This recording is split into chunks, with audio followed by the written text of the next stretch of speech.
Vermont, the United States. The 1,940 seconds. A single forested mountain in the southwest corner of the state over the span of just a few years. People who go onto that mountain or near it begin to disappear. A college student on an afternoon walk, an experienced older man, a child on a hunting trip, a woman from a moving bus, different ages, different days, the same stretch of wilderness. Some are never found.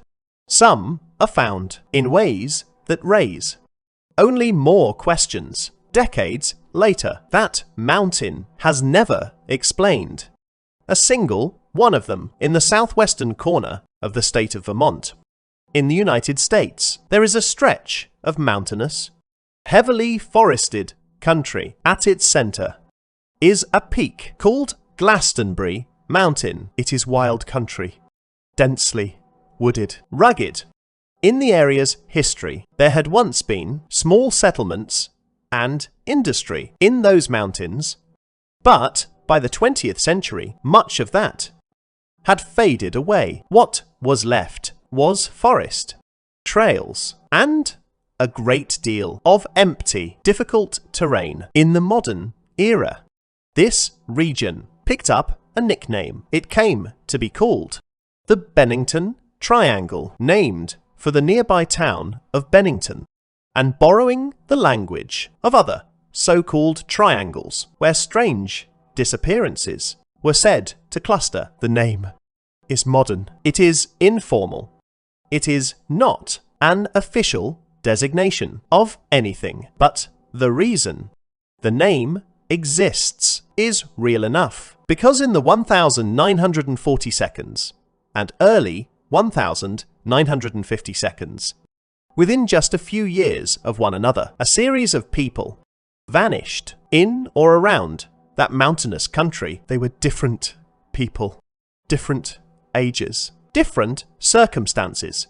They disappeared on different days in different years, and their names matter, because every cold case begins with names. This is the file on the Bennington Triangle and on the mountain that, in the space of a few short years, took several people and gave almost nothing back. The case at the heart of the Bennington Triangle, the one that drew the most attention then and now, is the disappearance of Paula Welden in December of 1946.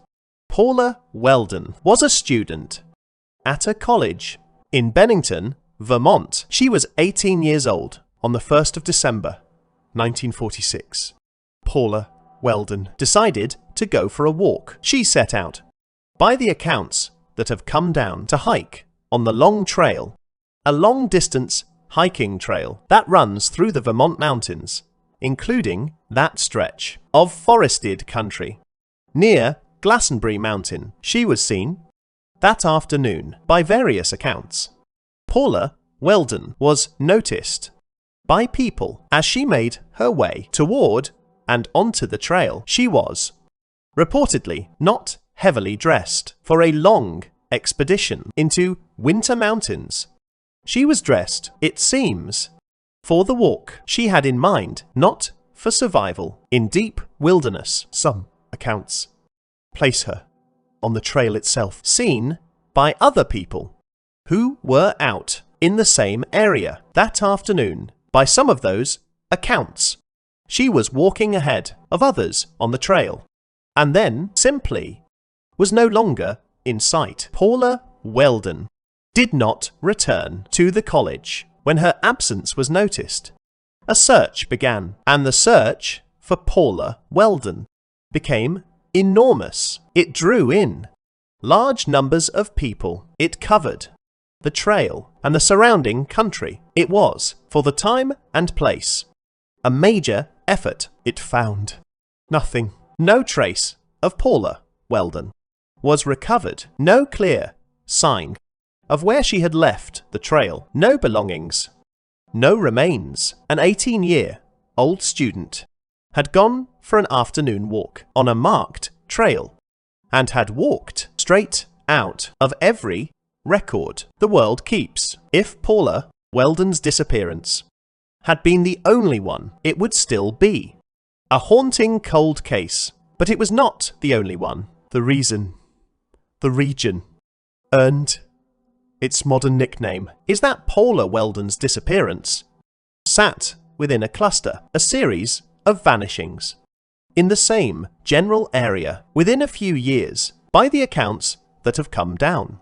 The cluster included several cases. There was, some years before Paula Welden, the disappearance of an older man, an experienced outdoorsman by various accounts, who vanished in that mountainous country and was not found. There was, in the period after Paula Welden, the disappearance of a young boy, a child, who, by the accounts that have come down, vanished in connection with a hunting trip in that same wild region. There was the case of a woman who disappeared under circumstances that some accounts describe as a vanishing connected to travel through the area, in some tellings, from a bus passing through, and there was at least one more vanishing of an adult in that same stretch of country and that same span of years. Now, a careful file must say this clearly.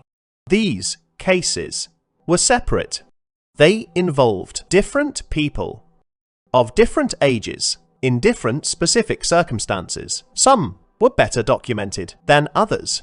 Some are clearer in the historical record than others. There is no proven thread connecting them, no evidence that one cause, one person, one explanation lies behind all of them. What there is, instead, is a pattern in time and place, a handful of people, one stretch of wilderness, a few short years, and it is that pattern, real but unexplained, that turned an ordinary range of Vermont mountains into the place people would come to call the Bennington Triangle. Of all the Bennington Triangle cases, the disappearance of Paula Welden is the one the historical record holds most clearly. So it is worth returning to it and to what the search for her actually faced. When Paula Welden vanished in December of 1946, the response was large, but the response also revealed a hard truth about that time and place. The search was, by various accounts, hampered by the state of organized search and rescue in that era. There was, at the time, no large, modern, dedicated state apparatus of the kind that exists today. No force built and trained specifically for wilderness search. The terrain made everything harder. The country around Glastonbury Mountain is rugged and densely forested. Winter weather worked against the searchers. A person who left the trail in that country in any direction could be hidden within a very short distance. The search for Paula Welden eventually drew in not just local people, but wider attention and, by various accounts, assistance from beyond the state. In fact, the difficulty of the Paula Welden case is often cited as one of the factors that contributed in time to changes in how the state approached law enforcement and major investigations. But for Paula Welden herself, none of that produced an answer. The searches ended the way the searches in this archive so often end, with covered ground, with exhausted effort, with a family left waiting. Theories, of course, formed around her that she had become lost and died of exposure in the winter mountains, that she had met some harm at another person's hands, that she had, for reasons of her own, chosen to disappear into a new life elsewhere. Each theory has been argued. None has ever been proven. The mountain took Paula Welden on an ordinary winter afternoon, and in all the decades since, it has never said which theory is the true one. One of the strangest features of the Bennington Triangle cases is the matter of what was found and what was not. In some of the cases, nothing was ever recovered. No remains, no belongings.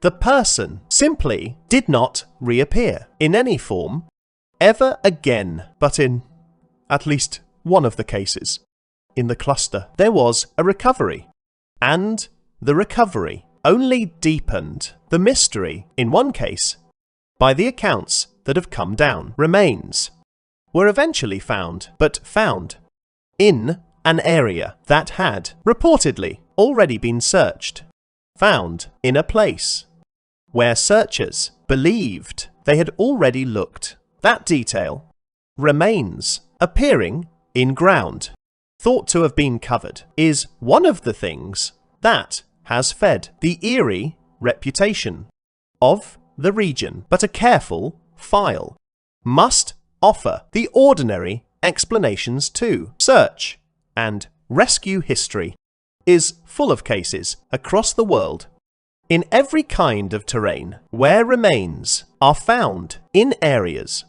previously searched. Dense terrain is genuinely difficult to search completely. A small area, a hollow, a thicket can be passed within yards and missed. Conditions change. Snow melts. Ground cover shifts with the seasons. What feels in the telling like something uncanny.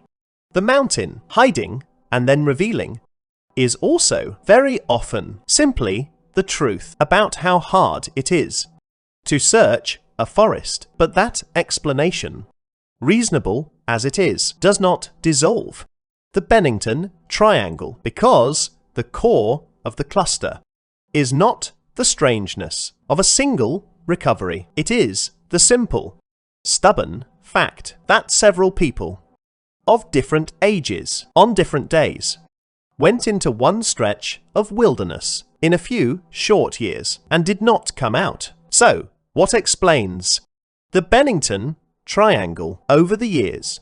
The explanations have ranged from the entirely ordinary to the entirely strange. The grounded explanations are, in truth, powerful. The region is exactly the kind of place where people genuinely get lost and genuinely die.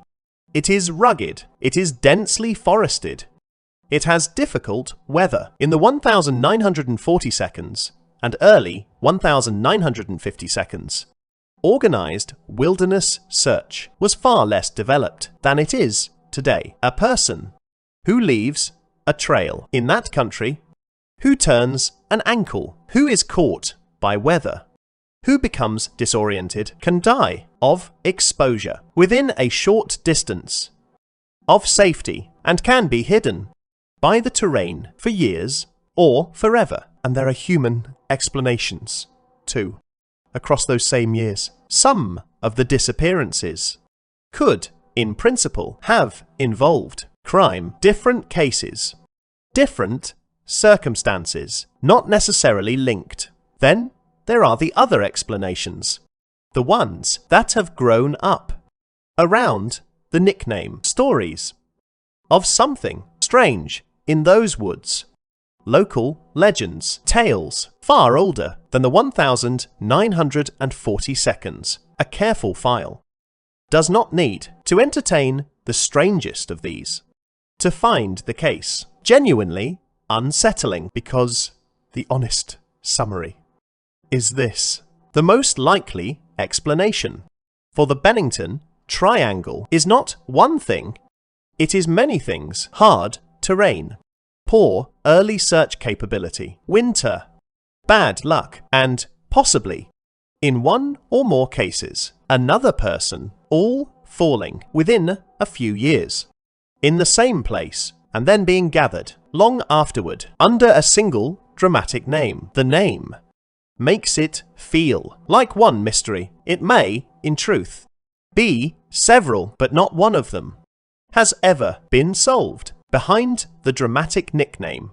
behind the legends and the theories, are the people who actually disappeared and the families who were left. Paula Welden was 18 years old, a college student who went for an afternoon walk and did not come back.